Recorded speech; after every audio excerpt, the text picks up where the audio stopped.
حضرت ابو ہریرہ رضی اللہ تعالی عنہ سے روایت ہے، رسول اللہ صلی اللہ علیہ وسلم نے فرمایا، مسلمان کے دوسرے مسلمان پر 6 حق ہیں۔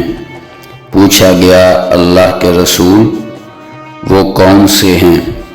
آپ نے فرمایا، جب تم اس سے ملو تو اس کو سلام کرو، اور جب وہ تم کو دعوت دے تو قبول کرو، اور جب وہ تم سے نصیحت طلب کرے تو اس کو نصیحت کرو، اور جب اسے چھینک آئے الحمدللہ کہے تو اس کے لیے رحمت کی دعا کرو، اور جب وہ بیمار ہو جائے تو اس کی عیادت کرو، اور جب وہ فوت ہو جائے تو اس کے پیچھے جنازے میں جاؤ۔ صحیح مسلم، حدیث نمبر 5651۔